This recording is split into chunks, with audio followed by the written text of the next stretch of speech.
Hujan di luar jendela memukul kaca dengan ritme yang monoton dan menyedihkan, seolah-olah langit sendiri ikut merasakan kehampaan yang menggerogoti hatiku.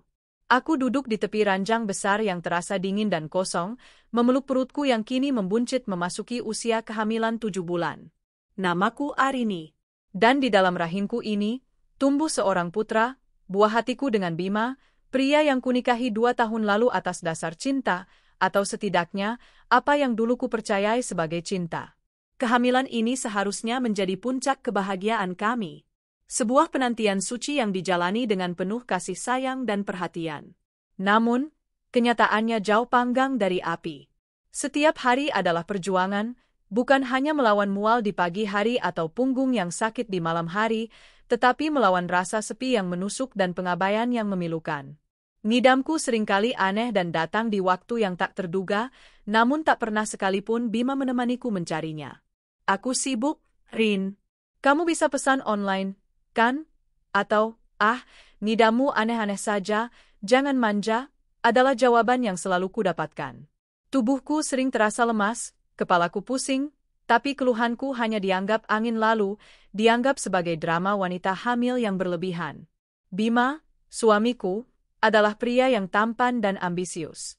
Ia bekerja sebagai manajer senior di sebuah perusahaan properti yang sedang naik daun, PT Maju Sejahtera. Ibunya, Bu Ratih, yang juga ibu mertuaku, adalah seorang sosialita yang lebih mementingkan citra dan kekayaan daripada kebahagiaan sejati. Sejak awal pernikahan kami, aku tahu aku tidak pernah benar-benar diterima di keluarga mereka. Aku berasal dari keluarga sederhana. Meskipun orang tuaku meninggalkan warisan yang sangat besar, sebuah rahasia yang kusimpan rapat-rapat, aku memilih untuk hidup sederhana, tidak memamerkan kekayaan. Aku ingin dicintai apa adanya, bukan karena hartaku. Pilihan inilah yang menjadi bumerang. Di mata Bu Ratih dan Bima, aku hanyalah gadis miskin beruntung yang berhasil menjerat putra kebanggaan mereka. Arini, kamu itu harusnya bersyukur. Bima mau menikahimu, mengangkat derajatmu, kata Bu Ratih suatu kali, saat kami makan malam di sebuah restoran mewah, di mana aku merasa seperti pajangan yang tak diinginkan. Jadi, jangan banyak menuntut. Tugasmu hanya melayani Bima dan memberinya keturunan yang baik. Kata-kata itu terngiang kembali hari ini, terasa lebih menyakitkan dari sebelumnya. Aku melirik ke sisi lain ranjang, tempat Bima seharusnya tidur. Kosong. Sudah 3 malam ia tidak pulang dengan alasan lembur untuk proyek besar. Aku tahu itu bohong. Aroma parfum wanita yang samar namun asing, yang tertinggal di kemejanya beberapa minggu lalu, adalah bukti yang tak bisa kubantah. Ditambah lagi dengan panggilan telepon misterius yang selalu ia jawab dengan berbisik di balkon, atau pengeluaran kartu kreditnya yang membengkak untuk barang-barang yang tak pernah kulihat. Hari ini adalah jadwal kontrol kandunganku. Perutku terasa kencang dan sedikit nyeri, membuatku cemas. Aku menelepon Bima pagi tadi, berharap kali ini ia akan meluangkan waktunya. Bim, hari ini jadwal ke dokter. Kamu bisa antar aku? Tanyaku dengan suara pelan, penuh harap. Hening sejenak di seberang sana, lalu terdengar helaan napas berat. Aduh, Rin. Aku benar-benar tidak bisa. Ada rapat penting dengan investor pagi ini. Kamu naik taksi saja, ya? Nanti aku transfer uangnya. Hancur. Itu kata yang tepat untuk menggambarkan perasaanku. Bahkan untuk melihat perkembangan calon anak kami pun ia tak punya waktu. Tapi aku sudah terbiasa. Aku menguatkan hatiku, demi anakku. Aku tidak boleh lemah. Ya sudah kalau begitu, jawabku, berusaha membuat suaraku terdengar tegar. Bagus. Hati-hati di jalan. Nanti kabari hasilnya, katanya cepat, lalu menutup telepon sebelum aku sempat berkata apa-apa lagi. Aku menatap ponsel di tanganku. Tidak ada pertanyaan tentang kondisiku. Tidak ada kata-kata penyemangat. Hanya transaksi dingin dan formalitas. Dengan langkah berat, aku bersiap-siap. Memilih gaun hamil yang paling nyaman, mencoba memoles sedikit riasan untuk menutupi wajah pucat dan mata yang sembab. Setidaknya, aku ingin terlihat baik-baik saja untuk diriku sendiri dan calon bayiku. Rumah Sakit Bunda Harapan adalah salah satu rumah sakit ibu dan anak terbaik di kota. Aku sengaja memilihnya, menggunakan uang pribadiku, karena aku ingin yang terbaik untuk anakku. Bima dan ibu mertuaku tidak pernah tahu berapa biaya persalinan di sini. Mereka mengira aku menggunakan fasilitas kelas bawah yang sesuai dengan statusku. Suasana ruang tunggu poli kandungan cukup ramai. Banyak pasangan suami istri yang duduk berdampingan, sang suami mengelus perut istrinya, atau membisikkan kata-kata mesra. Pemandangan itu bagaikan ribuan jarum yang menusuk hatiku. Aku memilih duduk di sudut, mencoba tidak terlihat, membenamkan diri dalam majalah parenting yang isinya terasa seperti ironi. Namaku dipanggil. Aku masuk ke ruang periksa dengan perasaan campur aduk. Dr. Wina, seorang wanita parubaya yang ramah, menyambutku dengan senyuman hangat. Sendirian lagi, Bu Arini? Tanyanya lembut, seolah sudah hafal dengan keadaanku. Aku hanya tersenyum tipis. Suami sedang sibuk, Dok. Pemeriksaan dimulai. Aku berbaring di ranjang, dan gel dingin dioleskan di perutku. Di layar monitor, sosok mungil itu terlihat. Jantungnya berdetak kencang dan teratur. Ia bergerak aktif, menendang-nendang kecil seolah menyapaku. Air mataku menggenang. Di tengah semua kesepian dan sakit hati ini, dialah satu-satunya sumber kekuatanku. Semuanya baik, Bu. Janinnya sehat, posisinya juga bagus. Beratnya sudah sesuai. Ibu harus tetap semangat, ya. Jaga asupan nutrisi dan jangan terlalu banyak pikiran, nasihat Dr. Wina. Aku mengangguk, merasa sedikit lega. Setidaknya, penderitaanku tidak berdampak buruk pada bayiku. Setelah selesai dan mendapatkan resep vitamin, aku keluar dari ruang periksa. Saat hendak menuju apotek, langkahku terhenti. Di seberang lorong, tak jauh dari tempatku berdiri, aku melihat pemandangan yang meremukkan seluruh sisa hatiku hingga menjadi debu. Di sana, berdiri suamiku, Bima. Ia tidak sedang rapat. Ia tidak memakai setelan kantornya, melainkan kemeja kasual yang mahal. Dan ia tidak sendiri. Di sampingnya, duduk di kursi roda yang didorong oleh ibu mertuaku, Bu Ratih, adalah seorang wanita muda yang cantik dan modis. Perut wanita itu juga buncit, mungkin hanya sedikit lebih kecil dari perutku. Fania, aku mengenalinya. Dia adalah kolega baru di kantor Bima, yang fotonya pernah beberapa kali muncul di unggahan media sosial teman-teman kantor Bima. Bima membungkuk, mengelus perut Fania dengan gerakan yang begitu lembut dan penuh cinta, gerakan yang tak pernah sekalipun ia lakukan padaku. Ia tersenyum, senyum tulus dan bahagia yang sudah lama tidak kulihat ditujukan untukku. Lalu, ia mengecup kening Fania dengan mesra. Dan Bu Ratih? Ibu mertuaku yang selalu memberiku tatapan sinis dan dingin, kini tersenyum begitu lebar dan hangat pada Fania. Ia membenarkan selimut yang menutupi kaki Fania, merapikan rambutnya, dan menatap perut buncit wanita itu dengan tatapan penuh puja, seolah di sanalah cucu yang paling ia dambakan berada. Mereka bertiga tampak seperti keluarga kecil yang sempurna dan bahagia. Keluarga yang dibangun di atas runtuhan pernikahanku. Duniaku berhenti berputar. Udara di sekitarku terasa menipis. Aku tidak bisa bernapas. Suara-suara di lorong rumah sakit menjadi bising yang berdengung. Rasa nyeri di perutku yang tadi kurasakan kini menjalar ke seluruh tubuh, bukan lagi nyeri fisik, tapi nyeri dari pengkhianatan yang begitu telanjang di depan mata. Jadi ini, proyek besar? Nya.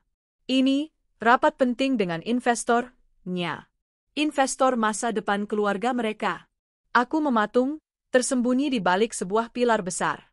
Aku melihat mereka tertawa, bercanda, lalu seorang perawat memanggil nama, Ibu Fania, dan mereka bertiga masuk ke ruang periksa yang sama dengan yang baru saja kutinggalkan.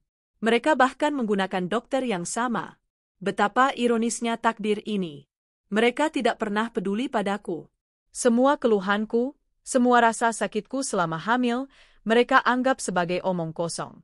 Sementara wanita itu, sang pelakor, diperlakukan seperti seorang putri. Didampingi, dimanja, disayangi.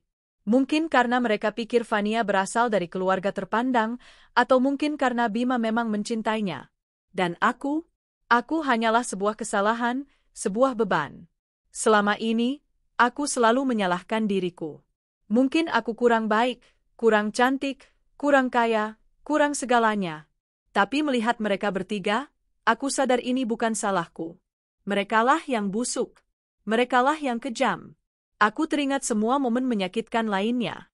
Saat mereka pergi liburan ke Bali bersama Fania, yang mereka sebut sebagai perjalanan dinas kantor, dan hanya meninggalkan pesan singkat untukku.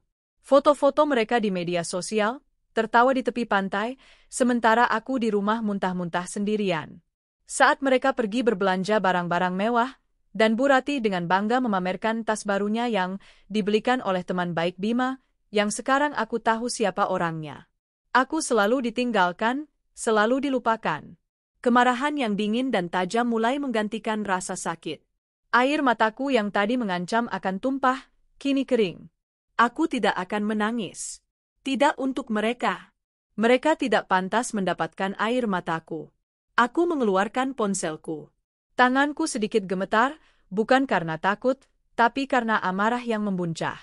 Selama ini, aku menahan diri. Aku menyembunyikan identitasku yang sebenarnya, berharap bisa membangun rumah tangga normal yang didasari oleh ketulusan.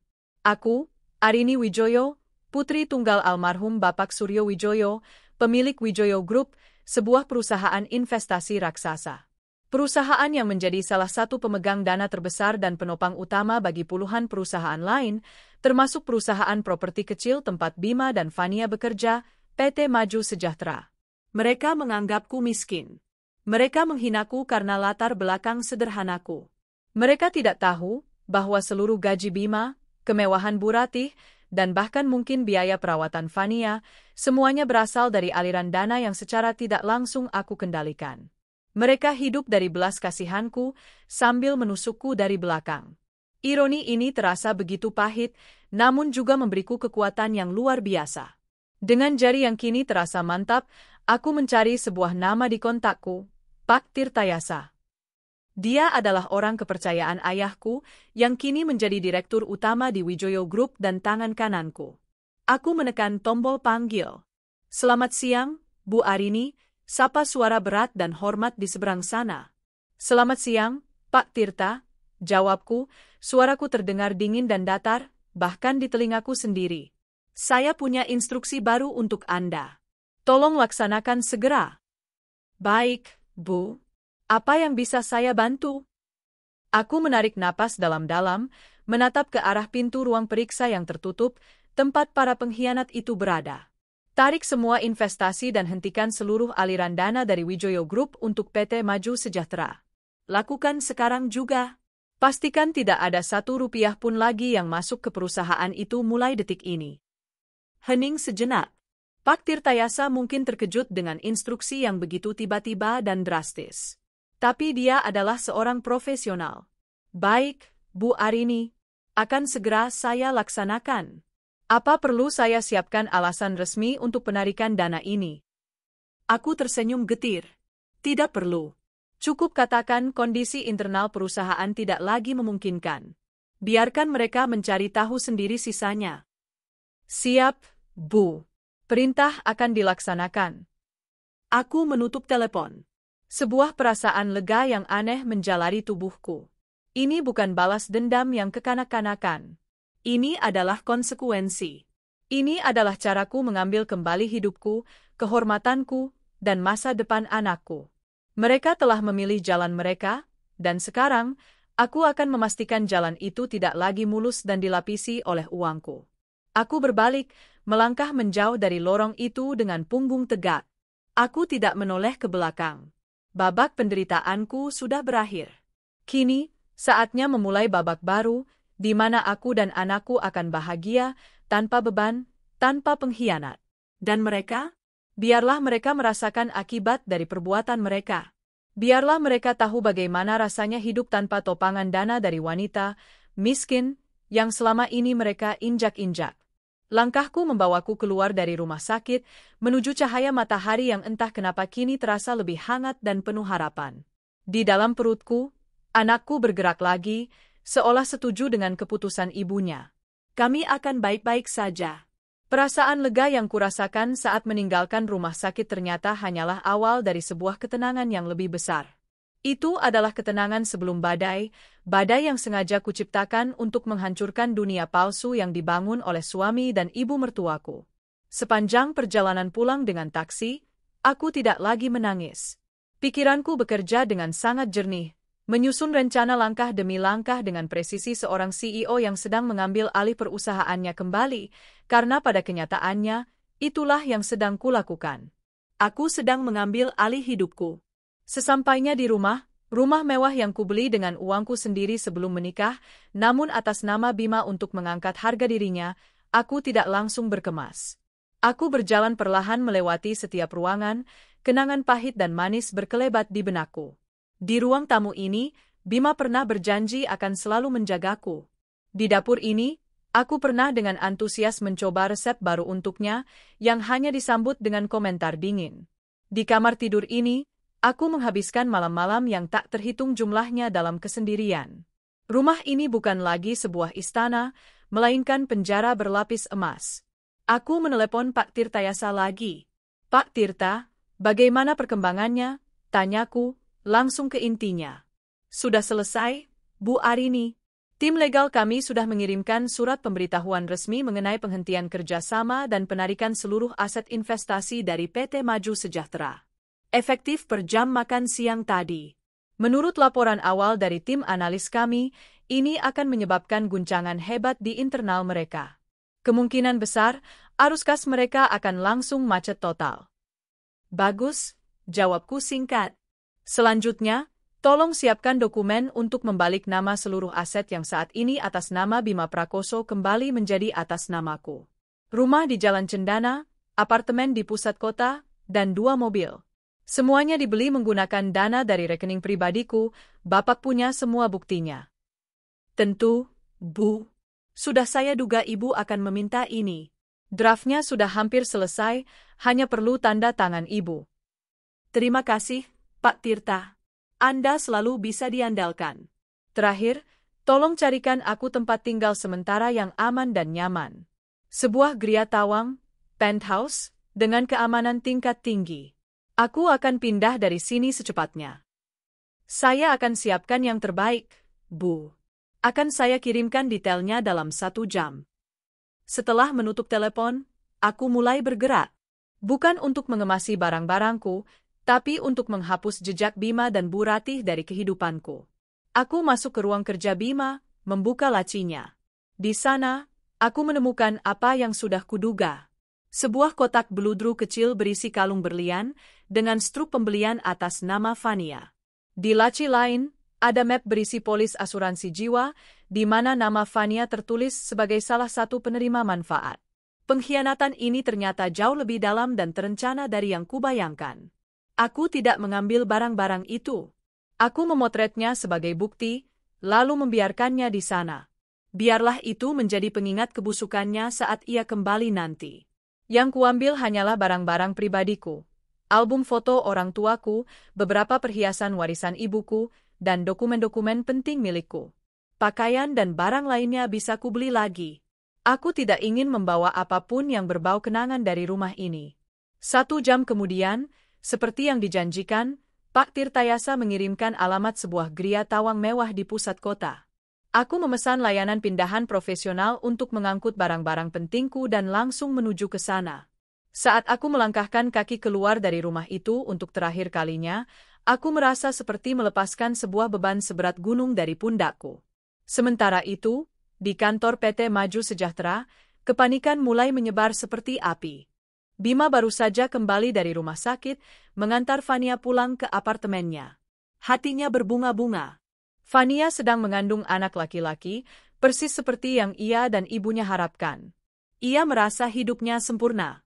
Proyek di kantor berjalan lancar, ia akan segera mendapat promosi, dan ia memiliki Fania, wanita cantik dari keluarga terpandang yang akan memberinya status sosial yang lebih tinggi.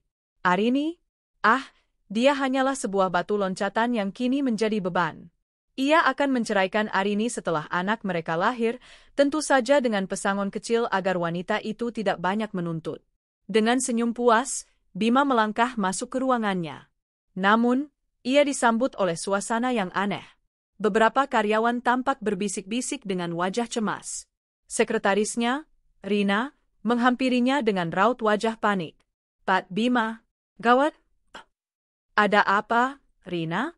Tenang, jangan panik begitu, kata Bima, masih dengan nada santai. Wijoyo Group, Pak. Mereka menarik semua dana. Tiba-tiba saja. Surat resminya baru saja masuk. Semua proyek yang didanai oleh mereka harus dihentikan total. Direksi sedang rapat darurat, suasana kacau sekali, Pak. Senyum di wajah Bima langsung lenyap, digantikan oleh ekspresi tidak percaya. Apa? Wijoyo Group? Tidak mungkin. Mereka investor terbesar kita.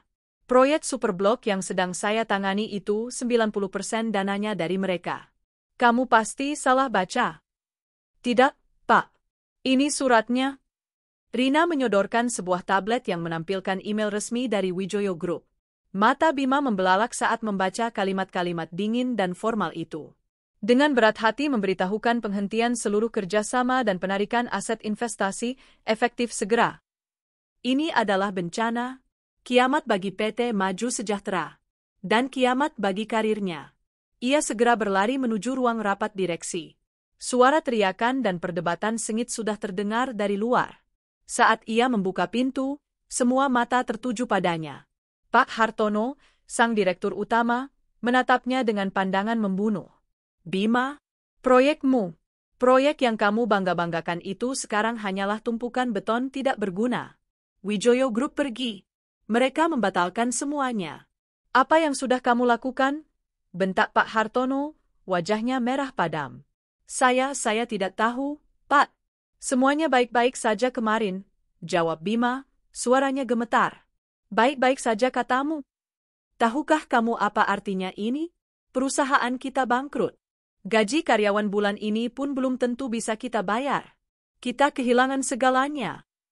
Rapat itu berlangsung seperti neraka. Semua orang saling menyalahkan. Bima menjadi kambing hitam utama karena ialah yang memimpin proyek terbesar yang didanai Wijoyo Group.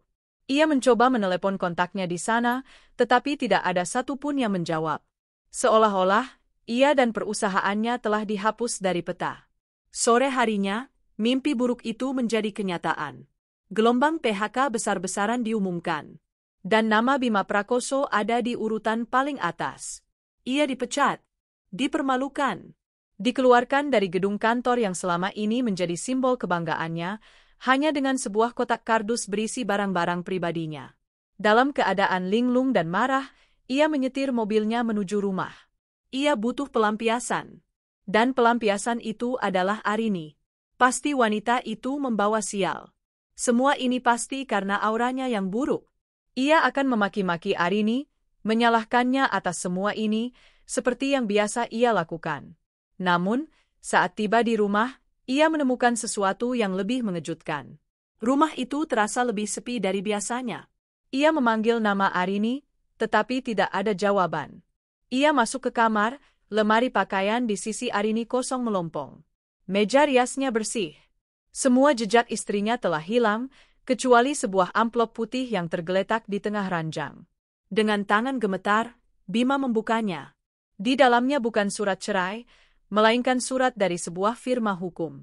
Isinya menyatakan bahwa kepemilikan rumah, apartemen, dan 2 mobil yang selama ini ia gunakan, telah secara sah kembali ke nama pemilik asli, Arini Wijoyo, berdasarkan bukti transaksi pembelian yang sah. Ia diberi waktu 7x24 jam untuk mengosongkan rumah tersebut. Bima jatuh terduduk di lantai. Kepalanya pusing. Ini tidak masuk akal.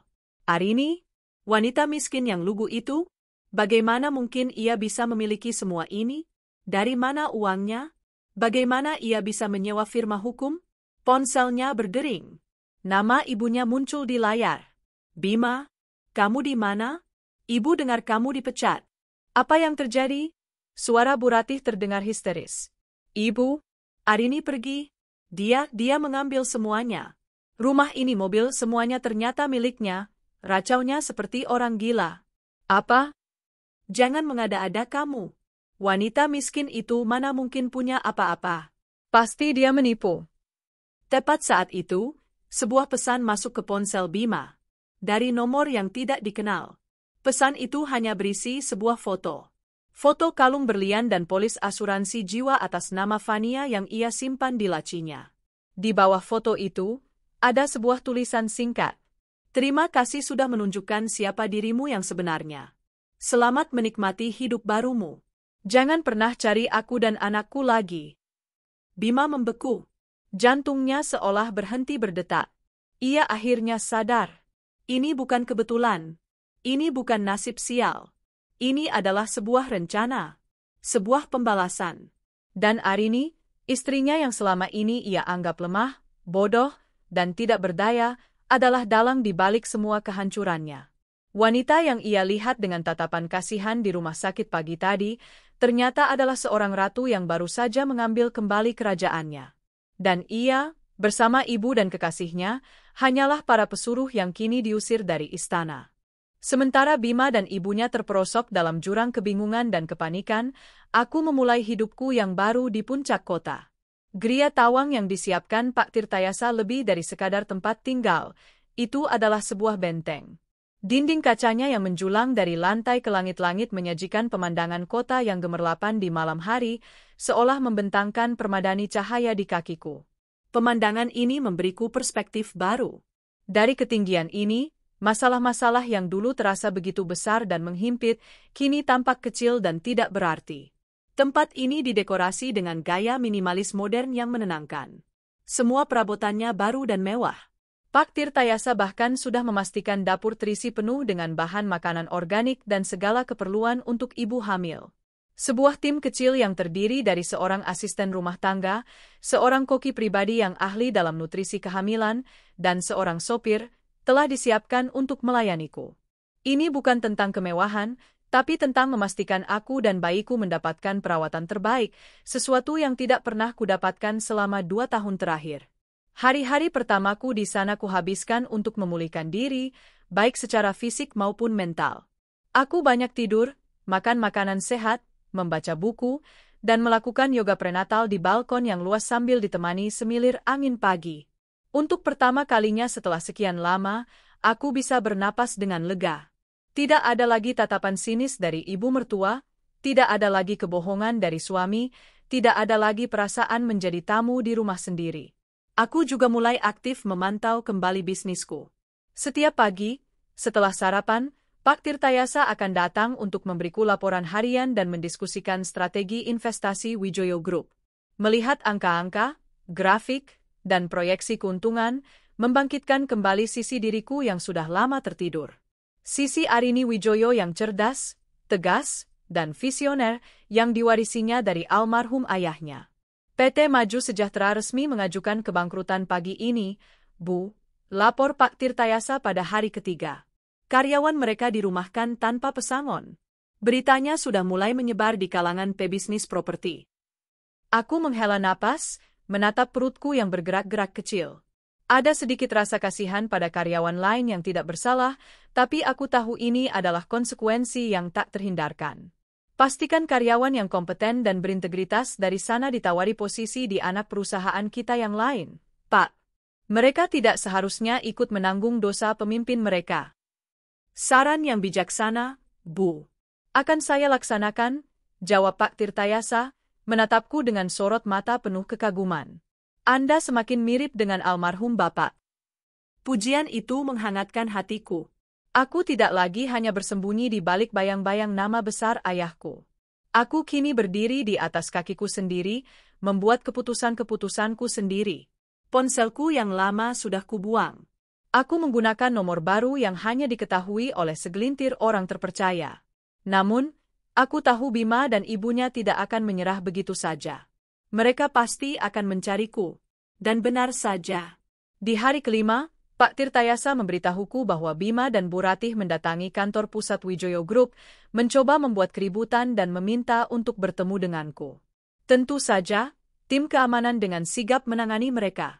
Mereka diusir dengan paksa setelah Bu Ratih mulai berteriak-teriak histeris, menuduh perusahaanku telah menghancurkan hidup putranya. Ironis sekali. Apa mereka tahu bahwa ibu adalah pemilik perusahaan ini?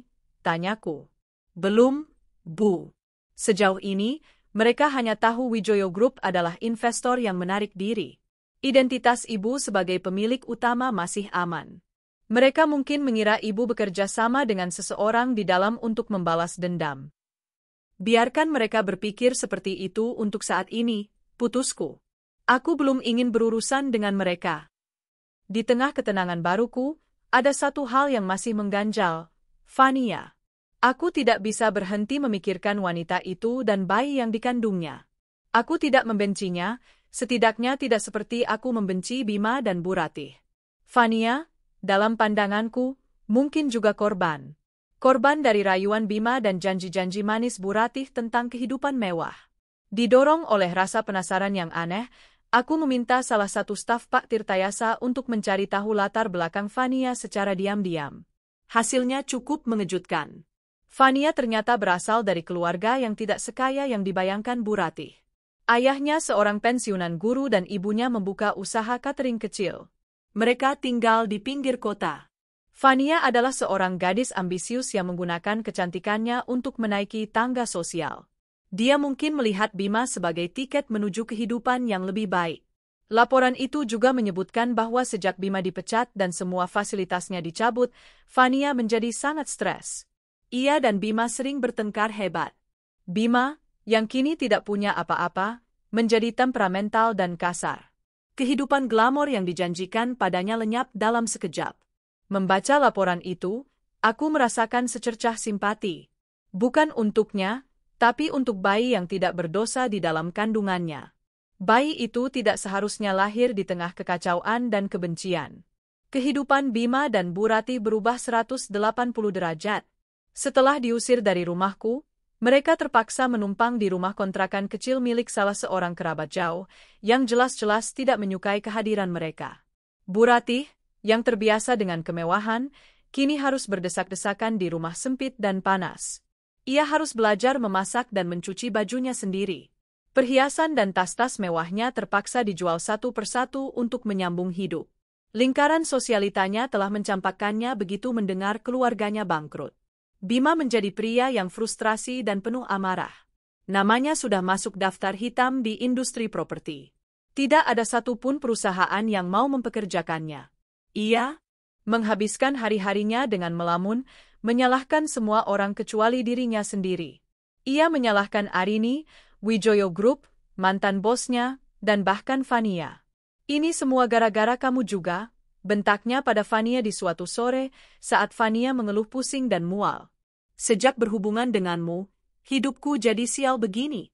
Kamu menuntut ini itu, biaya perawatanmu mahal. Sekarang lihat, aku tidak punya apa-apa lagi. Apa maksudmu, Mas? Dulu kamu yang janji akan memberiku segalanya. Kamu bilang istrimu tidak berarti apa-apa, balas Fania, air matanya berlinang. Sekarang kamu malah menyalahkanku. Serah. Jangan bertengkar, lerai Bu Ratih, kepalanya pusing. Pikirkan bagaimana caranya kita bisa mendapatkan uang kembali. Bima, kamu harus cari Arini. Minta maaf padanya. Bujuk dia. Mungkin hatinya akan luluh kalau kamu memohon. Wajah Bima mengeras. Memohon pada wanita itu? Tidak akan pernah, Bu. Dia sudah mempermalukanku. Aku lebih baik mati daripada merendahkan diri di hadapannya. Harga dirinya yang selangit masih belum hancur sepenuhnya. Ia masih belum bisa menerima kenyataan bahwa wanita yang ia pandang rendah ternyata berada jauh di atasnya.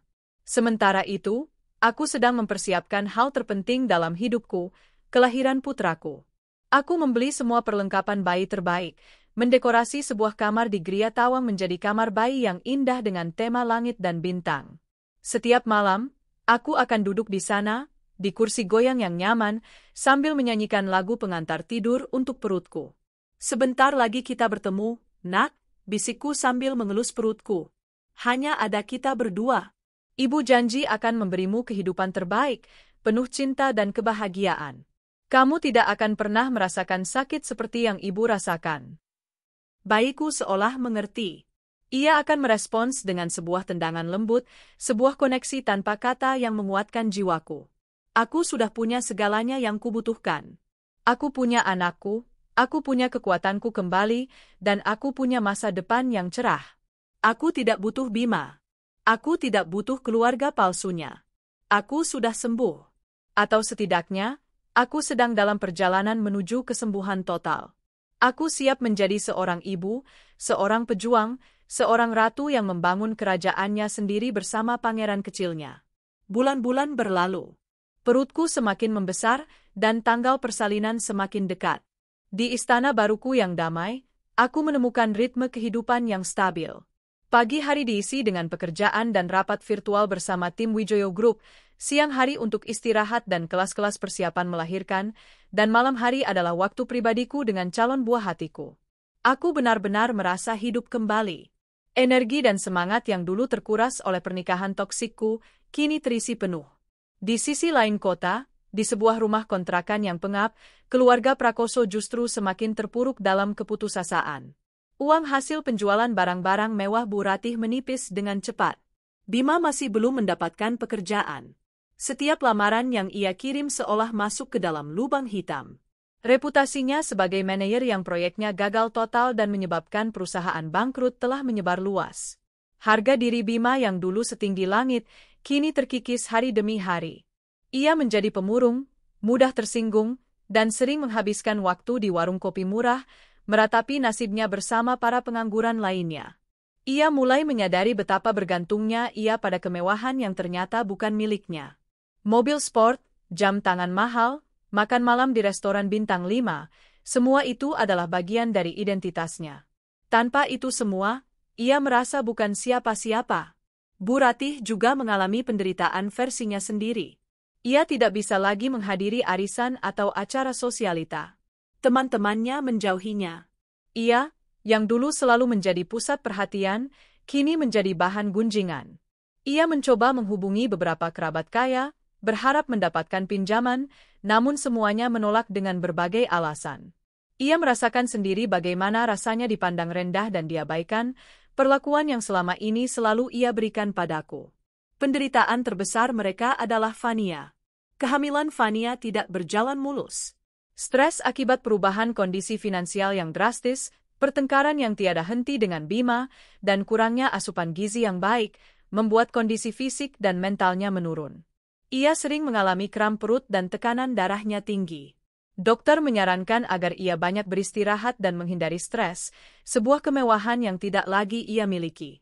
Bima dan Bu Ratih, yang awalnya memuja-muja Fania dan calon cucu, superior, mereka, kini mulai melihatnya sebagai beban. Biaya kontrol kehamilan dan vitamin menjadi pengeluaran yang memberatkan.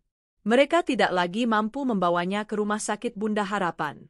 Fania terpaksa pindah ke bidan di dekat rumah kontrakan mereka, sebuah penurunan standar yang membuatnya semakin depresi. Suatu hari, pertengkaran hebat kembali pecah. Fania, yang merasa pusing, meminta Bima membelikannya jus buah segar. "Jus? Kamu pikir uang jatuh dari langit?" bentak Bima, yang baru saja pulang setelah seharian berjalan kaki mencari pekerjaan tanpa hasil. "Minum air putih saja tidak bisa? Jangan manja." "Aku tidak manja, Mas. Aku lemas. Dokter bilang aku harus makan buah," isak Fania. "Kamu sudah tidak peduli lagi padaku dan anakmu." "Peduli? Bagaimana aku bisa peduli kalau kepalaku pusing memikirkan cara membayar kontrakan bulan depan?" raung Bima. "Harusnya kamu itu dari keluarga kaya raya, jadi aku tidak perlu pusing begini." "Jadi sekarang kamu menyalahkan latar belakang keluargaku?" pekit Fania, tidak terima. "Dulu kamu bilang itu tidak masalah. Kamu bilang kamu bisa memberiku segalanya. Kamu pembohong." Bu Ratih masuk ke dalam ruangan, wajahnya masam. "Fania, kamu juga jangan banyak menuntut. Lihat kondisi kami sekarang. Harusnya kamu bersyukur masih ada tempat untuk berteduh. Dulu waktu sama Arini, Bima tidak pernah sepusing ini. Wanita itu, meskipun miskin, tidak pernah banyak tingkah. Itu adalah sebuah kesalahan fatal. Membandingkan Fania dengan diriku." Wajah Fania langsung pucat pasi karena marah. "Oh, jadi sekarang tante membanding-bandingkanku dengan istri sah Mas Bima? Jadi sekarang Arini lebih baik di mata tante? Dulu tante yang bilang aku 1000 kali lebih baik darinya. Kalian semua penipu." Fania berteriak histeris, memegangi perutnya yang tiba-tiba terasa kencang. Pertengkaran itu berakhir dengan Fania yang menangis sejadi-jadinya di kamar, dan Bima pergi membanting pintu, melarikan diri dari kenyataan pahit itu. Bu Ratih hanya bisa terduduk lemas di kursi butut, memijat pelipisnya. Ia mulai merindukan kehidupannya yang dulu. Ia bahkan, dalam sepersekian detik, merindukan kehadiranku. Setidaknya, saat bersamaku, hidupnya nyaman, terjamin, dan ia masih dihormati. Ia tidak pernah menyadari bahwa semua kenyamanan itu berasal dariku, wanita yang selalu ia hina. Kesombongan mereka perlahan-lahan luruh, digantikan oleh penyesalan yang pahit. Mereka mulai membicarakan aku. Bukan lagi dengan nada merendahkan, tetapi dengan nada penuh tanda tanya. Bu, aku masih tidak habis pikir. Dari mana Arini mendapatkan semua itu? Tanya Bima pada suatu malam, saat mereka hanya makan dengan nasi dan sepotong tempe goreng. Bu Ratih menggeleng. Ibu juga tidak tahu. Apa mungkin selama ini ia punya simpanan? Atau jangan-jangan ia? Bu Ratih tidak melanjutkan kalimatnya, tapi Bima tahu apa yang dipikirkan ibunya. Jangan-jangan ia punya pria simpanan yang kaya raya. Pikiran itu menyakiti ego Bima lebih dalam lagi. Dicampakkan dan dihancurkan oleh istri yang ia anggap bodoh saja sudah menyakitkan. Jika benar Arini memiliki pria lain, itu artinya ia sudah gagal total sebagai seorang laki-laki. Tidak mungkin, desis Bima, lebih untuk meyakinkan dirinya sendiri. Arini bukan wanita seperti itu. Di tengah kemelut itu, secercah harapan muncul di benak Bu Ratih. Sebuah harapan yang didasari oleh keputusasaan. Bima, katanya pelan. Anak yang dikandung Arini, itu anakmu, kan? Bima terdiam. Tentu saja itu anaknya. Ia tidak pernah meragukannya. Kalau begitu, lanjut Bu Ratih, matanya mulai berbinar dengan licik. Itu adalah cucu ibu. Itu adalah darah daging keluarga Prakoso. Kita masih punya hak atas anak itu. Mungkin kalau kita bisa mendapatkan anak itu, Arini akan kembali pada kita. Atau setidaknya, kita bisa mendapatkan sebagian hartanya melalui anak itu. Sebuah rencana busuk mulai terbentuk di kepala mereka. Mereka tidak lagi berpikir tentang meminta maaf atau memperbaiki hubungan. Otak mereka yang sudah terbiasa dengan jalan pintas dan kelicikan, kini beralih ke strategi baru. Memanfaatkan anak yang dulu tidak pernah mereka pedulikan, anak yang ada di dalam kandunganku, sebagai alat untuk merebut kembali kekayaan mereka. Kejatuhan mereka ternyata tidak membuat mereka insaf. Justru, itu membuat mereka semakin berbahaya, seperti ular yang terluka dan siap mematuk siapa saja. Mereka tidak tahu bahwa aku, dari istanaku di atas awan, selalu selangkah di depan mereka. Aku sudah mengantisipasi kemungkinan ini. Tim pengacaraku sudah menyiapkan segala dokumen yang diperlukan untuk memastikan hak asuh penuh atas anakku jatuh ke tanganku dan membatasi akses Bima selamanya. Aku tidak akan membiarkan mereka menyentuh pangeran kecilku. Badai yang kuciptakan telah menghancurkan menara gading mereka. Kini, aku harus membangun benteng yang lebih kokoh lagi untuk melindungi duniaku yang baru dari para monster yang lahir dari keserakahan dan kesombongan mereka. Waktu yang kunanti-nantikan akhirnya tiba. Pada suatu dini hari, saat kota masih terlelap, aku merasakan kontraksi pertama. Rasa sakit yang tajam namun teratur itu tidak membuatku panik. Sebaliknya, aku merasa siap. Selama beberapa bulan terakhir, aku telah mempersiapkan diriku untuk momen ini, bukan hanya secara fisik, tetapi juga mental. Aku kuat. Aku siap bertemu dengan putraku. Dengan tenang, aku membangunkan asisten pribadiku, dan kami segera menuju rumah sakit Bunda Harapan. Semua sudah diatur dengan sempurna. Aku mendapatkan kamar VVIP pribadi yang lebih mirip suite hotel mewah. Dr. Wina dan timnya sudah menungguku. Tidak ada Bima, tidak ada Bu Ratih. Hanya ada tim profesional yang berdedikasi dan beberapa teman dekat yang sudah kuanggap seperti keluarga. Aku dikelilingi oleh dukungan tulus, bukan sandiwara. Proses persalinan berjalan lancar. Meskipun menyakitkan, setiap gelombang kontraksi kuanggap sebagai langkah mendekat pada putraku. Aku mengikuti semua instruksi dokter dan bidan dengan fokus penuh. Dan akhirnya, setelah beberapa jam berjuang, tangisan pertama yang paling merdu di dunia pecah di ruang persalinan. Selamat, Bu Arini. Putranya lahir dengan sehat, sempurna, kata Dokter Wina sambil meletakkan bayi mungil yang masih berlumuran darah itu di dadaku. Saat kulitnya bersentuhan dengan kulitku, saat aku menatap wajah kecilnya yang memerah, duniaku terasa lengkap. Semua rasa sakit, semua pengkhianatan, semua air mata yang pernah tumpah, semuanya terbayar lunas pada detik itu. Ia begitu kecil, begitu rapuh, namun kehadirannya memberiku kekuatan yang tak terbatas. Air mataku menetes, kali ini bukan karena kesedihan, melainkan karena kebahagiaan murni yang meluap-luap. Selamat datang di dunia, jagoan mama, bisikku sambil mengecup keningnya yang hangat. Aku memberinya nama, Banyu Biru Wijoyo. Banyu, yang berarti air, sumber kehidupan yang tenang namun kuat. Biru, seperti langit dan lautan yang luas dan tak terbatas. Dan Wijoyo, nama keluarga dari kakeknya, nama yang akan ia sandang dengan penuh kebanggaan. Ia adalah pewarisku, pangeranku, duniaku. Kabar kelahiranku tentu saja sampai ke telinga Bima dan Bu Ratih. Entah dari mana mereka mendengarnya, mungkin dari media sosial salah satu kenalan jauh. Kehadiran cucu dan anak laki-laki mereka seharusnya menjadi kabar gembira, namun dalam kondisi mereka saat ini, kabar itu menjadi pemicu untuk menjalankan rencana licik mereka. Dia sudah melahirkan, Bu. Anak laki-laki, seru Bima pada ibunya, matanya berapi-api bukan karena bahagia, tapi karena ambisi. Ini kesempatan kita. Kita harus ke rumah sakit sekarang. Kita harus menunjukkan pada semua orang bahwa itu adalah anakku, cucu keluarga Prakoso. Benar. Siapkan dirimu, Bima. Kita harus terlihat serapuh mungkin, seolah-olah kita sangat merindukan anak dan cucu kita. Orang-orang akan bersimpati pada kita, timpal Bu Ratih, otaknya sudah menyusun skenario drama yang akan mereka mainkan. Mereka berdua datang ke rumah sakit dengan pakaian yang agak lusuh, mencoba menampilkan citra keluarga yang teraniaya. Mereka mencoba menerobos masuk ke kamarku, tetapi langsung dihentikan oleh 2 orang penjaga keamanan berbadan tegap yang sudah disiagakan oleh Pak Tirtayasa di depan pintu kamarku. Kami mau bertemu anak saya. Saya ayahnya, teriak Bima. Maaf, Pak. Ibu Arini sudah berpesan tidak ingin menerima tamu, jawab salah satu penjaga dengan tegas. Kalian tidak punya hak. Ini rumah sakit, bukan penjara. Saya mau bertemu cucu saya. Bu Ratih ikut berteriak, mencoba menarik simpati dari orang-orang yang lewat. Keributan itu membuat beberapa perawat dan pengunjung lain menoleh. Namun, alih-alih mendapatkan simpati, mereka justru mendapatkan tatapan aneh. Drama mereka terlalu kentara.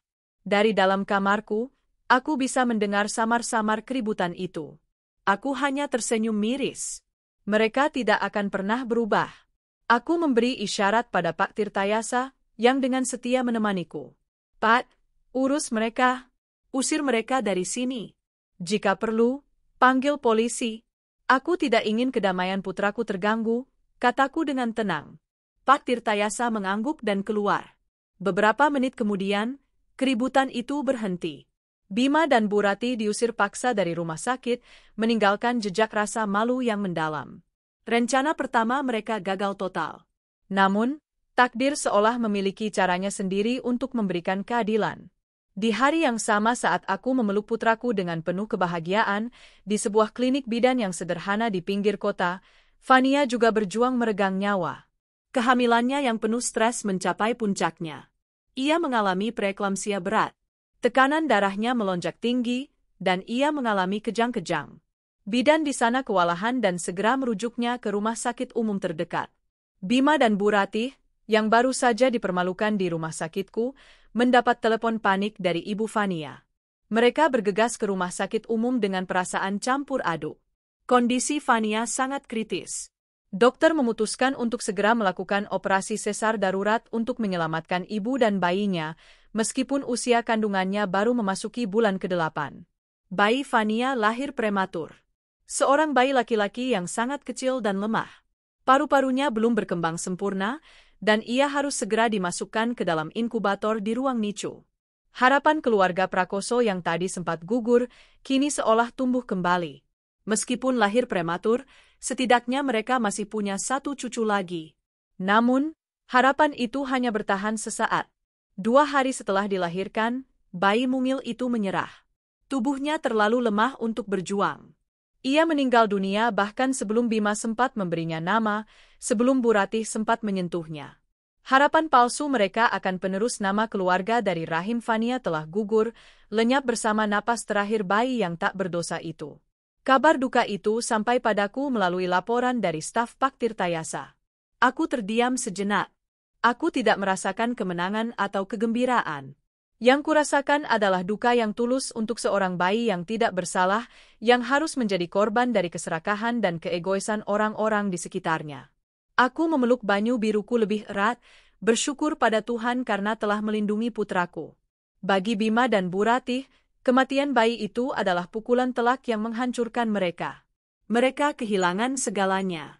Pekerjaan, harta, status sosial, dan sekarang, harapan terakhir mereka. Fania sendiri mengalami depresi berat pasca operasi dan kehilangan bayinya. Hubungannya dengan Bima hancur total. Keluarga Fania menyalahkan Bima atas semua yang terjadi dan mengusirnya dari kehidupan putri mereka. Kini, Bima benar-benar sendiri, hanya ditemani oleh ibunya yang sama hancurnya. Satu-satunya yang tersisa dari semua mimpi mereka adalah satu nama, Arini Wijoyo, dan putranya, Banyu Biru Wijoyo. Mereka adalah satu-satunya tali penghubung yang tersisa ke kehidupan yang pernah mereka miliki. Dan kini, dengan putus asa, mereka tahu bahwa mereka harus mendapatkanku kembali dengan cara apapun. 1 tahun berlalu dalam sekejap mata. Hidupku dipenuhi dengan tawa dan celoteh Banyu Biru. Ia tumbuh menjadi anak yang cerdas, sehat, dan sangat aktif. Setiap pencapaian kecilnya, merangkak pertama kali, mengucapkan kata, "Mama," langkah pertamanya, adalah sumber kebahagiaan tak terkira bagiku. Aku membesarkannya dengan seluruh cinta yang kumiliki, memastikan ia tidak pernah kekurangan kasih sayang sedikit pun. Di dunia bisnis, aku semakin mengukuhkan posisiku. Di bawah kepemimpinanku, Wijoyo Group melakukan ekspansi besar-besaran, berinvestasi di sektor teknologi dan energi terbarukan. Namaku, Arini Wijoyo, mulai dikenal di kalangan pebisnis sebagai seorang pemimpin wanita yang tangguh dan visioner. Aku tidak lagi bersembunyi. Aku tampil di depan publik, menghadiri seminar, dan wajahku bahkan muncul di sampul majalah bisnis ternama. Identitasku sebagai pemilik Wijoyo Group bukan lagi sebuah rahasia. Dan tentu saja, berita itu sampai ke telinga Bima dan Bu Ratih. Mereka menjalani tahun terburuk dalam hidup mereka. Setelah diusir oleh keluarga Fania, mereka benar-benar menjadi gelandangan. Mereka berpindah-pindah dari satu rumah kerabat ke kerabat lain, namun tidak ada yang mau menampung mereka lama. Akhirnya, mereka terpaksa menyewa sebuah kamar kos sempit di daerah kumuh dengan sisa-sisa uang terakhir mereka. Bima bekerja serabutan, menjadi kuli angkut di pasar atau ojek online, pekerjaan yang sangat jauh dari citranya sebagai manajer kantoran. Penghasilannya hanya cukup untuk makan sehari-hari. Bu Ratih, yang tubuhnya mulai sakit-sakitan karena stres dan gizi buruk, mencoba bekerja sebagai pembantu rumah tangga, namun tidak pernah bertahan lama karena sifatnya yang masih sombong dan malas. Ketika mereka melihat fotoku di majalah, dengan Banyu Biru di pelukanku, dalam sebuah artikel berjudul, Kisah Inspiratif Arini Wijoyo, Ibu Tunggal di Puncak Imperium Bisnis, dunia mereka seakan dijungkirbalikkan sekali lagi. Jadi Arini adalah pemilik Wijoyo Group, desis Bima, tangannya gemetar memegang majalah bekas yang ia temukan di tumpukan sampah. Wajahnya pucat pasi. Bu Ratih merebut majalah itu, matanya membelalak tak percaya. Semua kepingan puzzle kini menyatu. Penarikan dana yang tiba-tiba, kemudahan Arini mengambil alih semua aset, firma hukum ternama, penjaga keamanan di rumah sakit, semuanya masuk akal sekarang. Istrinya, menantunya, wanita yang selama bertahun-tahun mereka hina sebagai gadis miskin kampungan, ternyata adalah seorang ratu yang menyamar. Dan mereka, dengan bodohnya, telah mengusir ratu itu dari istananya sendiri. Mereka bukan hanya kehilangan kemewahan, mereka telah membuang sumber dari segala kemewahan itu. Rasa kaget mereka dengan cepat berubah menjadi satu-satunya emosi yang tersisa, penyesalan yang begitu dalam hingga terasa menyakitkan secara fisik. Mereka menyadari betapa bodohnya mereka. Betapa butanya mereka oleh kesombongan dan keserakahan. Kita harus menemuinya, Bima, isak Bu Ratih, air matanya bercucuran, kali ini bukan air mata sandiwara. Kita harus minta maaf. Kita harus memohon padanya. Hanya dia yang bisa menolong kita sekarang. Ego Bima yang terakhir kini telah hancur berkeping-keping. Ia tidak punya apa-apa lagi untuk dibanggakan. Ia mengangguk lemah. Ibu benar. Kita harus menemuinya. Aku akan bersujud di kakinya jika perlu. Mengetahui alamat kantorku dari majalah itu, mereka menghabiskan sisa uang mereka untuk membeli pakaian bekas yang paling layak dan ongkos transportasi. Mereka datang ke gedung pencakar langit yang menjulang megah, kantor pusat Wijoyo Group. Pemandangan yang begitu kontras dengan kondisi mereka yang kumal dan menyedihkan. Tentu saja, mereka tidak bisa langsung menemuiku. Mereka dihentikan oleh resepsionis dan petugas keamanan. Kami ingin bertemu dengan Ibu Arini Wijoyo. Tolong sampaikan, ini Bima Prakoso dan ibunya. Ini sangat penting, kata Bima dengan suara memelas. Resepsionis yang profesional itu menatap mereka dengan tatapan dingin, lalu menelepon ke lantai atas. Beberapa saat kemudian, ia menggeleng. Maaf, Ibu Arini sedang sibuk. Beliau tidak bisa diganggu. Bima dan Bu Ratih tidak menyerah. Mereka menunggu di lobi, dari pagi hingga sore hari, berharap bisa mencegatku saat aku pulang. Mereka menjadi tontonan bagi para karyawan yang berlalu lalang, yang berbisik-bisik melihat penampilan mereka yang menyedihkan. Akhirnya, sore itu, aku turun ke lobi, dikawal oleh beberapa pengawal dan Pak Tirtayasa. Aku sudah tahu mereka ada di sana. Aku sengaja membiarkan mereka menunggu, membiarkan mereka merasakan bagaimana rasanya menjadi tidak penting dan diabaikan. Saat melihatku, mereka langsung berlari menghampiri, namun langkah mereka dihentikan oleh para pengawal. Arini, panggil Bima, suaranya serak. Nak Arini, jerit Bu Ratih. Aku berhenti, menatap mereka dengan ekspresi yang tenang dan dingin. Mereka tampak sangat berbeda. Bima kurus kering, dengan lingkaran hitam di bawah matanya. Wajahnya yang dulu tampan kini kuyu dan penuh penderitaan. Bu Ratih, yang dulu selalu tampil glamor, kini terlihat seperti wanita tua yang rapuh dan kelelahan. Pakaian mereka kotor dan lusuh. Ada apa? Tanyaku singkat, suaraku datar tanpa emosi. Melihatku yang begitu anggun, dikelilingi oleh aura kekuasaan, sementara mereka berada di posisi yang begitu rendah, membuat pertahanan terakhir mereka runtuh. Bu Ratih jatuh berlutut, menangis terseduh-seduh. Nak Arini, maafkan ibu. Ibu mohon, maafkan semua kesalahan ibu. Ibu sudah salah menilaimu. Ibu buta, nak, tolong kami. Bima mengikuti jejak ibunya. Ia berlutut di lantai lobi yang dingin itu, di hadapan puluhan pasang mata, di hadapan wanita yang pernah menjadi istrinya. Arini, aku mohon maafkan aku, isaknya. Aku suami yang buruk. Aku ayah yang tidak berguna. Aku tahu aku tidak pantas dimaafkan.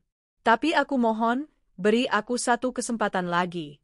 Bukan untukku, tapi setidaknya izinkan aku bertemu dengan anakku. Izinkan aku melihat Banyu.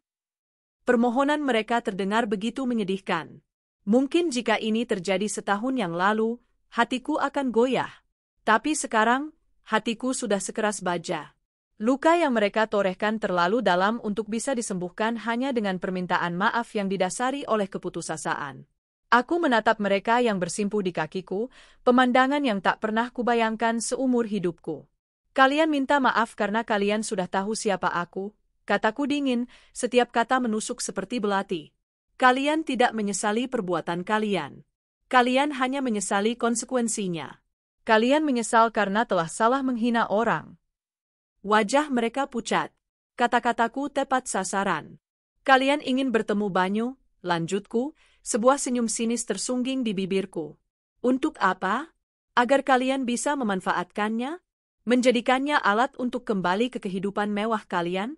Tidak akan pernah. Aku membungkuk sedikit, menatap mata Bima lekat-lekat.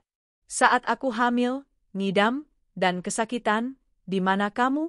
Kamu sibuk mengurus wanita lain. Saat anakku lahir, di mana kamu? Kamu sibuk membuat keributan di depan kamarku, bukan karena cinta, tapi karena keserakahan. Kamu tidak punya hak apapun atas anakku. Di matanya, dan di mataku, kamu tidak pernah ada. Lalu aku beralih pada Bu Ratih, yang masih menangis di lantai. Dan Anda, Bu? Anda ingin saya menolong Anda? Setelah semua hinaan yang Anda lontarkan?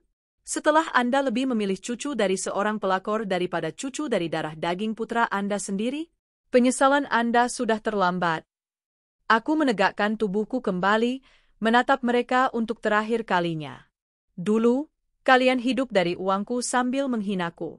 Sekarang, nikmatilah hidup dengan usahamu sendiri. Jangan pernah datang lagi menemuiku, atau anakku. Aku berbalik, melangkah pergi tanpa menoleh ke belakang, meninggalkan mereka yang masih bersujud di lantai lobi, hancur lebur oleh penolakan mutlakku. Pintu kaca gedung itu tertutup di belakangku, memisahkan duniaku yang terang dari dunia mereka yang gelap selamanya. Tidak ada lagi belas kasihan di hatiku untuk mereka. Babak itu sudah benar-benar berakhir. Setelah pertemuan terakhir di lobi kantor, aku tidak pernah lagi melihat Bima atau Bu Ratih. Pak Tirtayasa memberiku laporan bahwa mereka akhirnya menyerah dan menghilang dari peredaran. Beberapa bulan kemudian, aku mendengar kabar bahwa mereka pindah ke sebuah desa terpencil, kampung halaman salah satu kerabat jauh mereka. Bima bekerja sebagai buruh tani, dan Bu Ratih membantu di warung kecil. Mereka kembali ke titik nol, bahkan lebih rendah dari status miskin yang dulu mereka sematkan padaku. Nasib mereka tidak lagi menjadi urusanku. Aku telah menutup buku itu rapat-rapat dan melemparkannya ke dalam api. Hidupku kini berpusat pada dua hal, Banyu Biru dan Wijoyo Group. Keduanya tumbuh dan berkembang dengan pesat di bawah asuhanku. Banyu, pangeran kecilku, adalah pusat dari alam semestaku. Aku memastikan untuk selalu ada di setiap momen penting dalam hidupnya. Aku yang mengantarnya ke sekolah di hari pertama, aku yang menemaninya saat ia demam, aku yang bertepuk tangan paling keras saat ia tampil di pementasan sekolahnya. Aku mungkin seorang CEO yang disegani di ruang rapat, tetapi di rumah, aku hanyalah mama bagi Banyu. Aku membesarkannya untuk menjadi anak yang kuat namun rendah hati. Aku sering membawanya ke panti asuhan atau yayasan sosial yang didanai oleh perusahaan kami. Aku ingin ia melihat dunia dari berbagai sisi, mengajarinya untuk bersyukur dan berbagi. Aku tidak ingin ia tumbuh menjadi pribadi yang sombong dan hanya mementingkan materi, seperti orang-orang dari masa laluku. Mama, kenapa kita harus bantu mereka? Tanyanya suatu kali saat kami sedang membagikan mainan di sebuah panti asuhan. Usianya baru 5 tahun. Aku berjongkok, menyejajarkan mataku dengannya. Karena kita beruntung, sayang. Tuhan memberi kita lebih, agar kita bisa berbagi dengan mereka yang membutuhkan. Kebahagiaan sejati itu bukan saat kita menerima, tapi saat kita memberi. Banyu menatapku dengan mata bulatnya yang jernih, lalu mengangguk penuh pengertian. Ia kemudian berlari kecil menghampiri seorang anak perempuan dan memberikan mobil-mobilan kesayangannya. Hatiku menghangat melihatnya. Aku tahu aku telah melakukan hal yang benar. Aku tidak hanya memberinya kekayaan materi, tapi juga kekayaan hati. Di dunia korporat, aku membawa Wijoyo Group ke level yang lebih tinggi. Aku tidak hanya mengejar keuntungan, tetapi juga menjalankan bisnis dengan hati nurani. Kami banyak berinvestasi pada proyek-proyek yang berdampak sosial dan ramah lingkungan. Di bawah kepemimpinanku, Wijoyo Group dikenal bukan hanya sebagai raksasa finansial, tetapi juga sebagai perusahaan yang bertanggung jawab. Aku tidak pernah menikah lagi. Bukan karena aku trauma, tapi karena aku belum menemukan seseorang yang tepat. Aku tidak lagi mencari cinta untuk melengkapi hidupku, karena hidupku sudah lengkap. Jika suatu saat nanti cinta datang, itu akan menjadi bonus, bukan sebuah keharusan. Fokusku adalah menjadi ibu terbaik untuk Banyu dan pemimpin yang baik bagi ribuan karyawanku. Suatu sore, saat Banyu sudah berusia 7 tahun, kami sedang duduk di taman belakang geria tawang kami yang rimbun. Ia sedang asyik menggambar, sementara aku membaca sebuah proposal bisnis. Tiba-tiba, ia berhenti menggambar dan menatapku. Mama, teman-temanku di sekolah punya papa. Kenapa Banyu tidak? Pertanyaan itu, yang kutahu suatu saat akan datang, akhirnya terucap juga. Jantungku berdebar sejenak, tapi aku sudah menyiapkan diriku. Aku meletakkan tabletku, dan memberinya perhatian penuh. Semua anak punya papa, sayang. Kamu juga, jawabku lembut. Di mana dia? Tanyanya lagi, matanya penuh rasa ingin tahu. Aku menarik napas dalam-dalam. Aku tidak akan berbohong padanya, tapi aku juga akan menyampaikannya dengan cara yang bisa ia mengerti, tanpa menanamkan kebencian. Papamu dan mama dulu saling sayang, dan karena itu, hadirlah kamu, anugerah terindah dalam hidup Mama. Tapi seiring waktu, ternyata Mama dan Papamu punya jalan hidup yang berbeda. Jalan kami tidak bisa lagi bersama. Jadi, kami berpisah.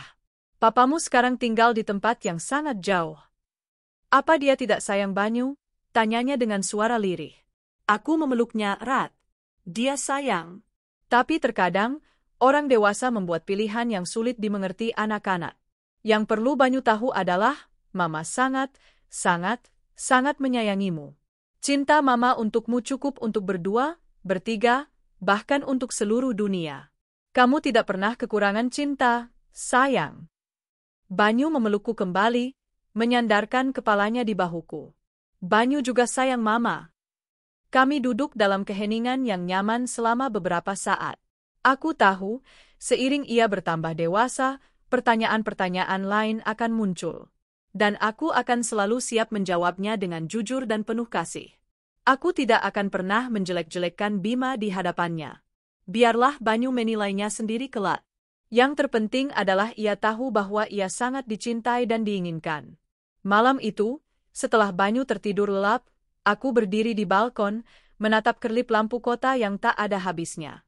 Aku teringat pada diriku bertahun-tahun yang lalu. Wanita hamil yang kesepian, menangis dalam diam, merasa tidak berharga dan diabaikan. Wanita yang hancur hatinya saat melihat pengkhianatan di depan matanya. Lalu aku melihat diriku yang sekarang. Seorang ibu yang bahagia. Seorang pemimpin yang dihormati. Seorang wanita yang utuh dan berdamai dengan masa lalunya. Perjalanan ini tidak mudah. Penuh dengan air mata, rasa sakit, dan kemarahan. Tetapi setiap langkah, setiap keputusan, telah membawaku ke tempat ini. Tempat di mana aku menemukan kekuatanku yang sesungguhnya. Kekuatan yang bukan berasal dari uang atau kekuasaan, melainkan dari cinta tanpa syarat untuk putraku, dan cinta untuk diriku sendiri. Aku tidak akan pernah memaafkan mereka. Bukan karena aku menyimpan dendam, tetapi karena memaafkan berarti membenarkan perbuatan mereka. Dan perbuatan mereka tidak bisa dibenarkan. Aku hanya memilih untuk melupakan, untuk tidak lagi membiarkan bayangan mereka mengotoriku hidupku. Aku menarik napas dalam-dalam, menghirup udara malam yang sejuk. Di dalam, pangeran kecilku sedang bermimpi indah di istananya. Dan aku, sang ratu, akan selalu ada di sini untuk menjaganya. Hidupku adalah bukti bahwa setelah badai tergelap sekalipun, akan selalu ada fajar yang baru. Fajar yang cerah, hangat, dan penuh harapan. Fajar yang sepenuhnya milikku, tanpa bayang-bayang masa lalu. Dan aku menyambutnya dengan senyuman. 10 tahun kemudian. Waktu adalah pemahat yang paling sabar sekaligus paling kejam. Ia mengukir kerutan di wajah, memutihkan rambut, namun juga mematangkan jiwa dan mendewasakan pikiran. 1 dekade telah berlalu sejak Bima dan Bu Rati berlutut di lobi megah Wijoyo Group. 1 dekade sejak aku menutup buku masa laluku dan melemparkannya ke dalam api. Dalam 10 tahun itu, duniaku dan dunia mereka bergerak ke arah yang berlawanan secara diametral, seolah ditarik oleh kutub magnet yang berbeda. Hidupku adalah simfoni yang harmonis. Banyu Biru, pangeran kecilku, telah tumbuh menjadi seorang remaja yang cemerlang. Di usianya yang ke-17, ia bukan lagi anak kecil yang bertanya polos tentang ayahnya. Ia adalah seorang pemuda tampan, tinggi, dengan mata yang mewarisi keteduhan mataku namun dengan rahang tegas yang entah kuwarisi dari siapa. Ia adalah kapten tim basket di sekolah internasionalnya, seorang debater yang disegani, dan seorang calon mahasiswa yang telah menerima surat penerimaan dari beberapa universitas bisnis terbaik di dunia. Aku membesarkannya persis seperti yang kuniatkan. Ia tumbuh di tengah kemewahan, namun kakinya menapak kuat di bumi. Ia tahu nilai uang, tetapi ia lebih menghargai nilai kemanusiaan. Ia fasih berbicara tentang saham dan investasi, namun ia juga bisa duduk berjam-jam mendengarkan cerita anak-anak di panti asuhan yang rutin kami kunjungi. Ia adalah mahakaryaku, bukti nyata bahwa cinta seorang ibu bisa menjadi benteng sekaligus taman terindah bagi seorang anak untuk bertumbuh. Wijoyo Group, di sisi lain, telah menjadi imperium yang tak tergoyahkan. Kami tidak lagi hanya berinvestasi, kami berinovasi, menciptakan, dan membangun. Di bawah kepemimpinanku, Kami merambah ke teknologi hijau, mendanai startup-startup potensial, dan membangun kota-kota mandiri yang berkelanjutan. Namaku, Arini Wijoyo, menjadi sinonim dari kekuatan, integritas, dan filantropi. Aku duduk di berbagai dewan direksi, berbicara di forum-forum global, namun kebahagiaan terbesarku tetaplah saat pulang ke Gria Tawang kami, melepas sepatu hak tinggiku, dan memasak makan malam untuk Banyu sambil mendengarkan ceritanya tentang sekolah. Dalam 10 tahun itu pula, kesendirianku yang nyaman terusik oleh kehadiran seseorang. Adrian, seorang arsitek brilian dan duda beranak satu yang kutemui saat ia memenangkan sayembara desain untuk membangun Rumah Harapan Wijoyo, sebuah kompleks hunian terpadu untuk keluarga kurang mampu. Awalnya, hubungan kami murni profesional. Aku mengagumi visinya yang humanis, dan ia menghormati ketegasanku dalam bisnis. Namun, diskusi tentang denah bangunan perlahan beralih menjadi diskusi tentang hidup, tentang membesarkan anak seorang diri, tentang menemukan kembali kebahagiaan setelah kehilangan. Adrian tidak pernah mencoba mengisi kekosongan dalam hidupku, karena memang tidak ada yang kosong. Ia datang sebagai komplementer, sebagai partner diskusi yang setara, sebagai sahabat yang bisa kuajak tertawa lepas. Ia tidak terintimidasi oleh kekayaanku atau posisiku. Ia melihatku sebagai Arini, seorang wanita, seorang ibu. Dan perlahan, tanpa kupaksa, hatiku yang dulu kuanggap telah membeku, mulai merasakan kehangatan. Hubungan kami berjalan lambat, dewasa, dan penuh pengertian. Banyu pun menyukainya, melihatnya bukan sebagai calon ayah, melainkan sebagai teman ibunya yang menyenangkan. Sementara hidupku dipenuhi cahaya fajar, kehidupan Bima dan Bu Ratih justru semakin tenggelam dalam senja yang kelabu. Laporan terakhir yang kudengar tentang mereka datang bertahun-tahun lalu, samar-samar dan tidak lagi kuanggap penting. Mereka hidup di sebuah desa terpencil, terasing dari dunia yang pernah mereka puja. Waktu, sang pemahat kejam, telah mengukir penderitaan di wajah mereka. Bima, yang kini berusia akhir 40-an, tidak lagi memiliki sisa-sisa ketampanan masa mudanya. Punggungnya bungkuk oleh kerja keras di ladang orang, kulitnya legam terbakar matahari, dan matanya yang dulu penuh ambisi kini kosong, hanya menyisakan kepasrahan. Ia menjadi seorang pendiam, jarang berbicara, seolah kata-kata telah meninggalkannya bersama dengan harga dirinya. Bu Ratih, di usianya yang senja, menjadi wanita tua yang ringkih dan sakit-sakitan. Penyakit rematik menggerogoti sendi-sendinya, membuatnya sulit berjalan. Ingatannya mulai memudar, seringkali ia melamun, menyebut-nyebut nama teman-teman sosialitanya atau mengeluhkan gaunnya yang belum diambil dari penjahit langganan, seolah pikirannya terperangkap dalam masa lalu yang gemilang. Ia hidup dalam delusi, sebuah mekanisme pertahanan dari kenyataan pahit yang tak sanggup lagi ia hadapi. Mereka hidup dari belas kasihan kerabat jauh, menempati sebuah gubuk kecil di belakang rumah utama, makan dari apa yang tersisa. Ironi yang paling pahit adalah, mereka kembali ke status yang bahkan lebih rendah dari status miskin yang dulu mereka sematkan padaku. Titik balik dari ketenangan panjang ini datang tepat di hari ulang tahun Banyu yang ke-18. Hari di mana ia secara hukum dianggap dewasa. Kami merayakannya dengan sebuah pesta sederhana namun hangat di Taman Gria Tawang kami, hanya dihadiri oleh keluarga dekat dan sahabat-sahabat Banyu.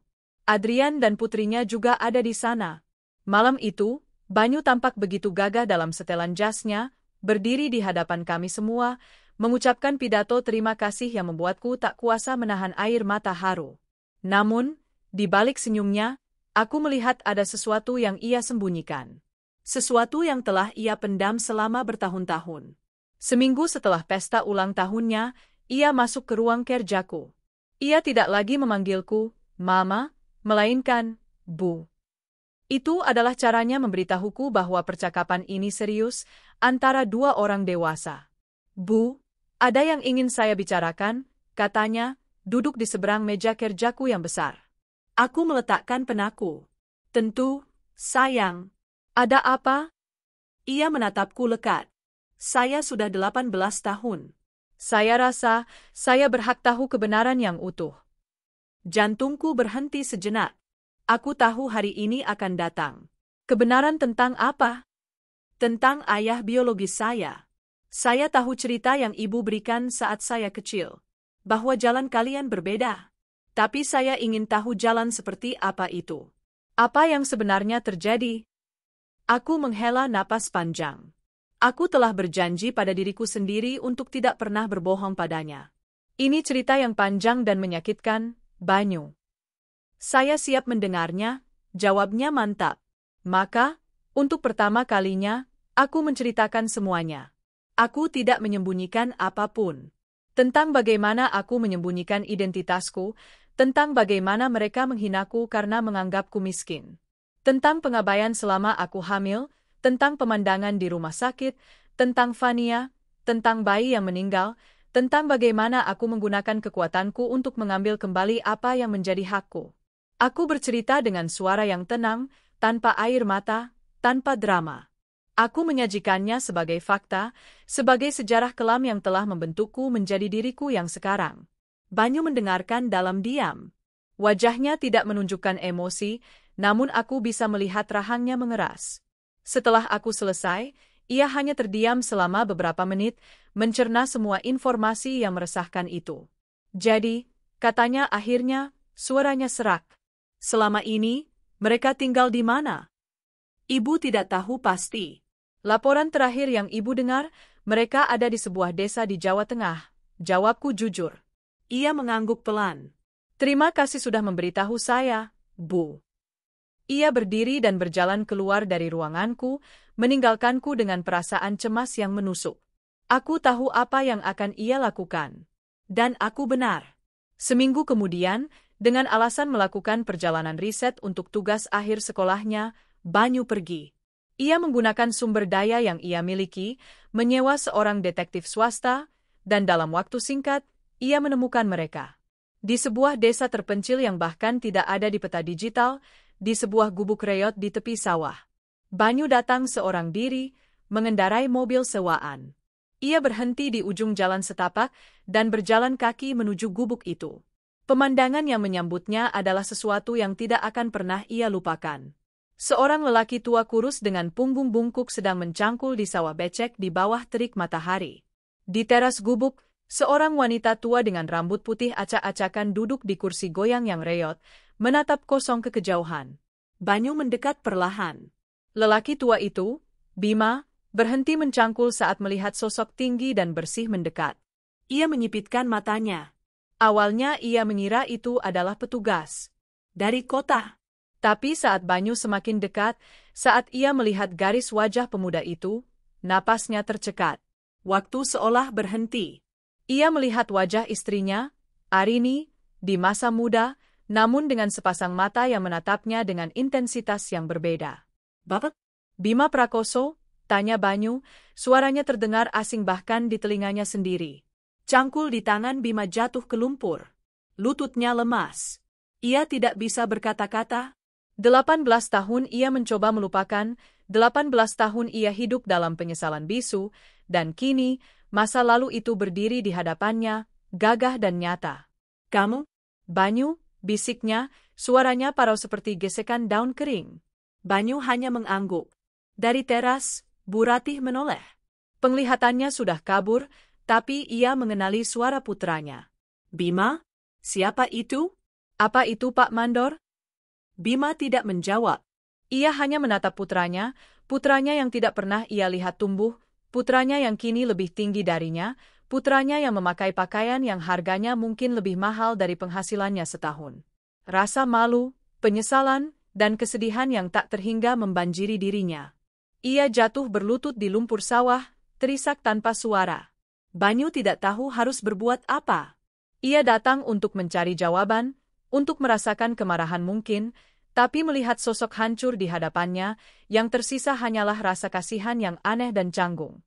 Ia menghampiri Bima, membantunya berdiri. Mari kita bicara di dalam, Pak, kata Banyu. Percakapan di dalam gubuk itu adalah percakapan yang paling menyakitkan dalam hidup Banyu. Bima, dengan kepala tertunduk, menceritakan kembali versinya. Versi seorang pecundang. Ia tidak membela diri, ia tidak mencari alasan.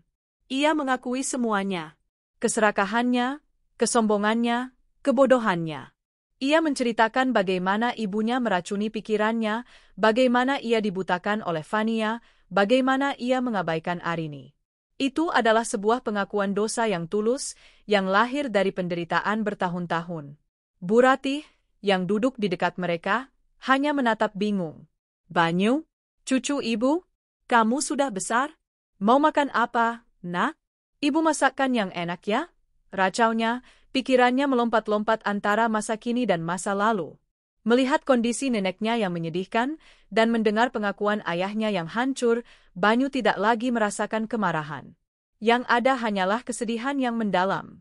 Kesedihan atas kehidupan yang seharusnya bisa berbeda, kesedihan atas ikatan yang tak pernah terjalin. Saya tidak datang untuk meminta apa-apa, kata Banyu setelah Bima selesai. Saya hanya ingin tahu. Sekarang saya tahu. Ia mengeluarkan sebuah amplop tebal dari tasnya dan meletakkannya di atas meja. Ini bukan dari ibu saya. Ini dari saya. Gunakan untuk berobat dan untuk hidup yang lebih layak. Anggap saja ini sebagai penutup. Bima menatap amplop itu, lalu menggeleng kuat. Tidak, nak. Kami tidak pantas menerimanya. Ini bukan tentang pantas atau tidak, kata Banyu tegas. Ini tentang kemanusiaan. Ambillah. Setelah itu, Banyu berdiri. Saya harus pergi. Ia berjalan keluar tanpa menoleh ke belakang. Ia tidak akan pernah kembali ke tempat ini. Ia telah mendapatkan apa yang ia cari, jawaban. Dan dengan jawaban itu, ia menemukan penutupan. Ia tidak menemukan seorang ayah, ia hanya menemukan seorang pria tua yang penuh penyesalan. Dan itu sudah cukup. Saat Banyu kembali ke Jakarta, ia langsung menemuiku. Ia menceritakan semuanya, tanpa ada yang ditutupi. Aku mendengarkan dalam diam, hatiku terasa sakit untuknya, untuk pengalaman pahit yang harus ia lalui. Sekarang Banyu mengerti, katanya di akhir cerita, matanya berkaca-kaca. Banyu mengerti betapa kuatnya ibu. Banyu mengerti semua yang telah ibu lalui untuk melindungi Banyu. Maafkan Banyu karena pergi tanpa izin. Aku bangkit dari kursiku, menghampirinya dan memeluknya erat. Putraku telah menjadi seorang pria. Tidak ada yang perlu dimaafkan, sayang. Ibu bangga padamu. Sangat bangga.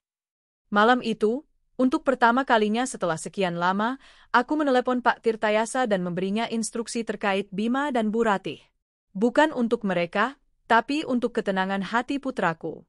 Aku mengatur sebuah dana abadi anonim yang akan memastikan Bu Ratih mendapatkan perawatan medis yang layak di panti jompo yang bagus hingga akhir hayatnya, dan Bima mendapatkan modal kecil untuk memulai usaha jauh dari desa itu, untuk memulai hidup baru jika ia mau. Itu adalah titik terakhirku. Sebuah tindakan impersonal, sebuah cara untuk memastikan bahwa gema dari masa lalu tidak akan pernah lagi mengganggu fajar kami yang baru. Beberapa tahun kemudian, Banyu lulus dengan predikat cum laude. Ia tidak langsung bergabung dengan Wijoyo Group. Ia memilih untuk memulai startup teknologinya sendiri, dengan dana dari investor lain, ingin membuktikan kemampuannya sendiri. Dan ia berhasil. Aku pun akhirnya membuka hatiku sepenuhnya. Di sebuah taman yang indah, di bawah langit senja, Adrian melamarku. Bukan dengan cincin berlian raksasa, melainkan dengan sebuah sketsa rumah impian kami, rumah yang akan kami bangun bersama. Aku menerimanya. Pernikahan kami sederhana namun penuh kehangatan. Banyu berdiri di sampingku, menyerahkan tanganku pada Adrian, dengan senyum tulus di wajahnya. Malam itu, setelah pesta usai, aku, Adrian, dan Banyu berdiri di balkon Gria Tawang, menatap kota yang berkelip di bawah kami. Pemandangan yang sama yang pernah memberiku kekuatan saat aku sendirian. Kini, aku tidak lagi sendiri. Lihat, bisikku. Fajar yang baru. Banyu tersenyum dan merangkul bahuku. Selalu ada fajar yang baru, Bu. Selama kita punya kekuatan untuk melewati malam. Aku menatap dua pria hebat di sisiku, suamiku dan putraku. Hidupku adalah bukti bahwa setelah badai tergelap sekalipun, akan selalu ada fajar yang baru. Fajar yang cerah, hangat, dan penuh harapan. Fajar yang sepenuhnya milikku, yang kubangun dari puing-puing masa lalu, bersama cinta sejati yang akhirnya kutemukan. Dan aku menyambutnya dengan senyuman dan rasa syukur yang tak terhingga. Buku itu telah benar-benar ditutup, dan sebuah kisah baru yang indah baru saja dimulai.